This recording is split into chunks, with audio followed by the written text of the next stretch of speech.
Hi everyone, I'm Elizabeth, And I'm Vanessa. and we are here today to talk to you about wellness and your mental health. So without further ado, I'm going to share our screen and get right to it.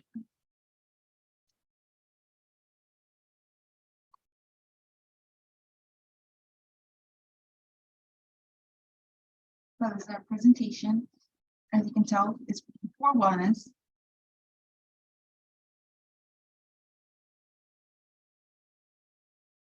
There we go. So what is wellness? Wellness is the interactive process of becoming aware of and practicing healthy choices to create a more successful and balanced life. In other words, it's basically practicing healthy habits to achieve better results, whether it be physically or mentally. What are the benefits of wellness? Well, there are quite a few. You have less stress. Your life expectancy is increased and it becomes better. You have lower cholesterol levels. You have more self-esteem, and it's easier to meet and socialize with other people. Helps get you out of your shell. Yeah. You want to do that? I'll do it. Yeah. Okay. So what are some characteristics of wellness lifestyle? Well, you will have a strong sense of personal responsibility. You will have a more positive outlook. You are open to things such as new activities or just more events to go to. Obviously, you will have good physical and mental health. And like I said in the previous slide, you would have better and positive social interactions. You would also get better sleep and you will feel more energized, and you will become more aware of your reactions. So some activities that you can do to increase your own personal wellness. You really want to make sure that these are geared towards you. So they're things that you like to do. We just went ahead and put a few things that we like to do for our own mental health and wellness. So the first one is draw. I'm not very good at drawing, but Vanessa's fantastic. She's amazing at it. So if you're really good at art, you can lose yourself in it. Maybe paint a picture or go to a gallery. I like going to galleries. I just don't like doing the art myself. Either one can be very relaxing. Just wander around, enjoy the beauty that's around you. Next one is music. So if you're like me and you have trouble focusing, then you can play music or even a movie in the background. Really kind of helps me focus. I was thinking about it, yeah. We're going to pause for a second. We have some visitors that we weren't expecting.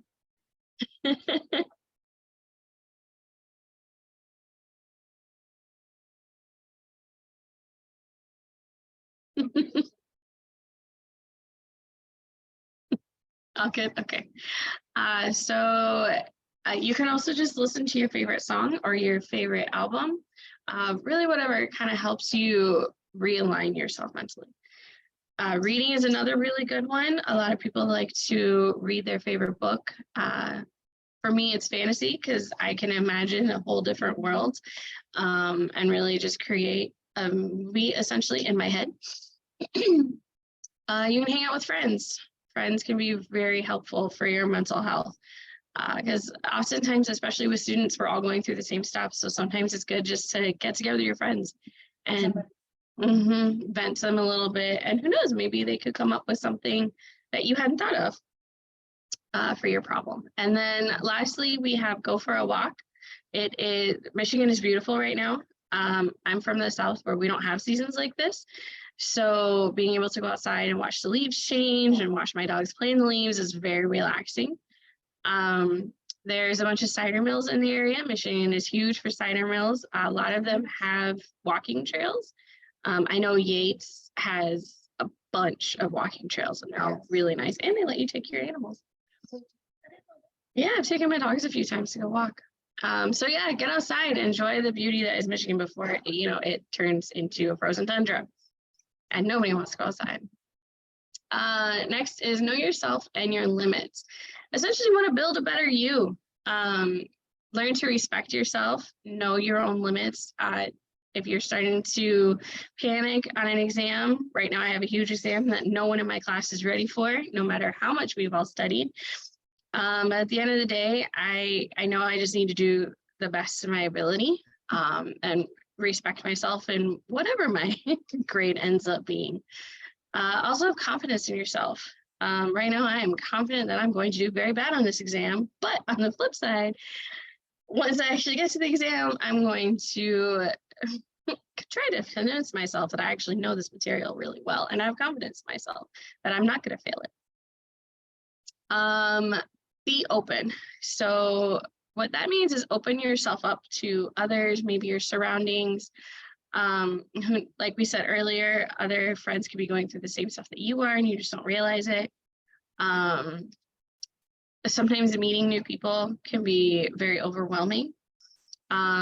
So even asking to start a study group with some friends, open yourself up to new things that you're not normally sure you're comfortable with. Do things that interest you. So like we said in the previous slide, pick some stuff that you honestly and truly enjoy doing. Stuff that isn't going to make you worry about work, homework, exams, papers, anything. Just something that will honestly and truly make you happy and enjoy the moment. You also want to make sure that you balance everything. You never want to have too much of one thing. If you constantly stress yourself out with classes and work and everything else and don't give time for you, you're going to feel very unbalanced, and it's not going to reflect well in your other activities. So every now and again, just make sure that you are checking in with yourself emotionally, physically. Just make sure that everything is all working together in a nice, harmonious balance. And lastly, smile. Honestly, just smiling can make you feel so much better, which is why you want to do things that interest you and make you smile, because just that one little act can change your own personal emotional well-being for the better. Some common strategies are, let's say, yoga. Yoga is very relaxing. You can feel less tense. It helps ease the mind. Mindfulness, as stated here, just don't walk around a nature path. Listen to everything. Listen to the birds chirping, the wind, the leaves rustling. Just take your time and be in that moment and listen. Breathe.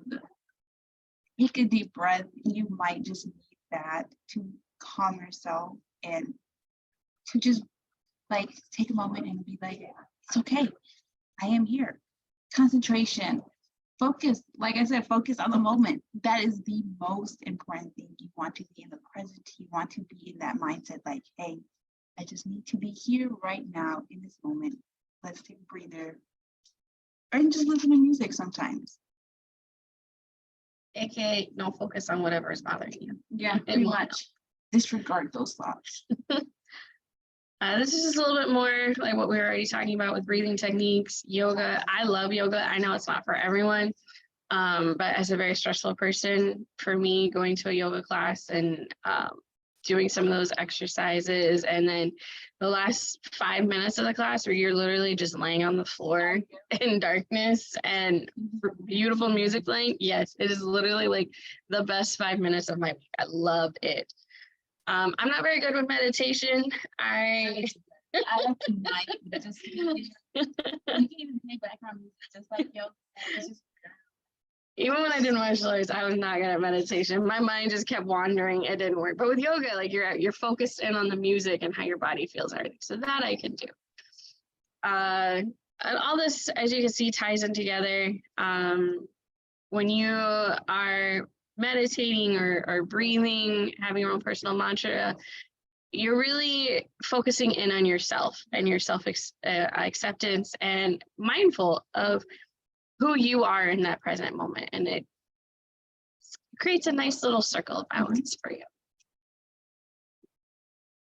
So free time to read your favorite book or interact with others, meaning free up some time, take 5 minutes of your day to do something that interests you and to just talk to other people.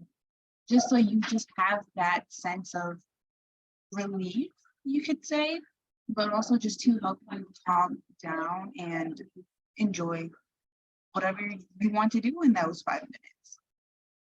Because without it, you're gonna feel super stressed. Mhm. So identify emotions, angry or worried. Identify with what makes you angry or worried. So let's say your exam, that would be your your I'm real identifier. worried about this exam. My grade's gonna go pew. Same is happening with that paper right now. I'm stressed out. See, we have the same problems y'all do. So sad or happy, when you are sad, do something that makes you happy. So vice versa. If you're sad, let's say reading a book makes you happy, go read a book or take a walk or listen to music. And whether you're excited or stressed, obviously, if you feel stressed, take a moment to yourself and also enjoy the things you want to do. Other than that, pretty much you would understand and you would be excited because you would be happy, you would be energized. Okay, so we have nature walks every Tuesday from 1 to 1:30 at the EIC over there in the back. The environmental building, it's like Right near there's the a walking yeah, path it's at right Manchester, behind the but social science. really pretty. building. So you should come to that. It's very relaxing. Obviously, when you're in the classroom, you want to focus on what is happening in the present. That way, you're not losing track of anything important. And at home, you create. It's your home. You want to feel comfortable. So if you don't, you might want to create a calming and peaceful space to which you could actually feel comfortable or just feel at peace and calm, and you won't feel stressed about anything. You're safe, so kind of. It's usually helpful to have at least one room in your house. It's like your favorite room. For me, I have a personal home office at home, and I painted the walls my favorite color. I have some of my favorite pieces of art in there. I've gone through 4 different desks trying to find one that is exactly what I want. And I finally found one. It's not my favorite of all of them. But create yourself an environment where you're happy to be in there. You want to be in there. Yes. Something that isn't a part of your house for you yourself. Yes. And make sure no one else tries to tell you how to do it. My fiance keeps trying to throw all his old electronics in there. I don't want all of that. I'm happy with just my monitors and my laptop. Exactly. Make sure that it is yours and yours alone. That way you can be happy in there. So this is an example class schedule / wellness schedule that we made for y'all. These are actually real classes that usually a typical freshman or maybe sophomore is going to take. So you've got like Spanish 101 in there, English 101. I believe it's typical for 4 classes per semester. So that's what we worked with in here. And they're usually 2 days a week. And we kind of modeled them after that. And as you can see, we did put in time for study and meditation. If you don't want to meditate, you can swap that out with free time. We did put free time on Friday nights because way back when I was still young, Friday night was usually, the night you went out with your friends. Now that I'm an adult, not so much. That's safe for weekends. But this is just something that you can utilize yourself, put your own classes in there on days that you actually have them, figure out ways that where you can put in meditation and study time or anything else. This will definitely help you, and it'll give you a little bit more balance in your life because like, okay, this day I'm doing this class, I'm studying for this exam on this day, so on and so forth. So some example goals for monthly wellness would be, let's say for January, a concert or a gallery or books. Obviously, you could change some of these. You could keep them, is just an example for you for some goals that you can have monthly instead of weekly, if that's what you choose to.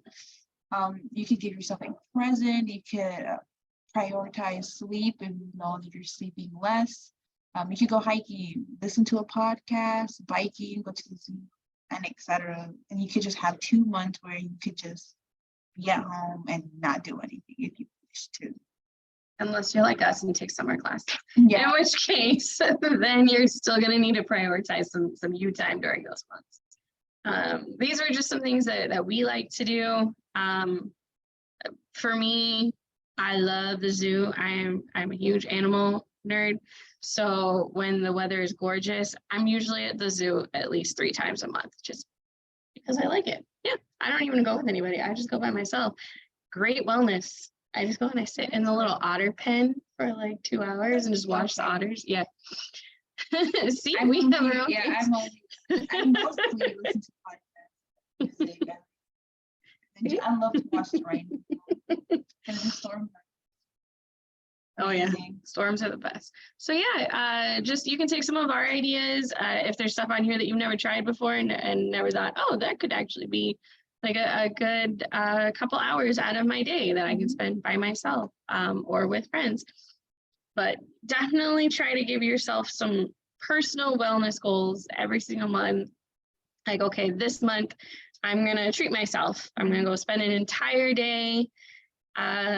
I'll go to the spa, I'll take myself shopping, take myself to a movie, something like that. You just definitely want to make sure that you take that time for yourself. Thank you. So, as we stated, if you did not understand throughout this whole presentation, your mental health is your number one priority. We know that you might like to help others, but focus on yourself. Yeah, that's definitely key. Yeah, make sure you take care of yourself before anybody else matter, just as anybody else does. If you guys need some additional resources, we work for the CAPS department here, which is the Counseling and Psychological Services Department. We are located on the 2nd floor of that one. I always get that wrong. They have staff psychologists on staff. That's basically what I wanted to say. At all times. So you can come chat with one of us if you want to talk to a student rather than someone with a lot more degrees so far than we do. If you just want to vent about your life, that's what we're here for. We also have support groups. Yes. We have support which you can learn about and support groups we have. I do know we have a veteran support group that we ourselves run every Monday from 2 to 3. I also will have a international support group on Tuesdays from 3:30 to 4:30 if you would like to stop by. And there's another support group that basically is just for you to vent. I think that one's on Thursdays. I think. And it's ran by other students like us who work for the department, and they're just there to talk about any stresses that you guys have. It doesn't have to be specific to one particular thing. If you just want to go vent about one of your professors who made you mad, go right ahead. They're not going to stop you. But yeah, I hope you guys enjoyed our wellness video, and make sure you take time for yourself. Bye.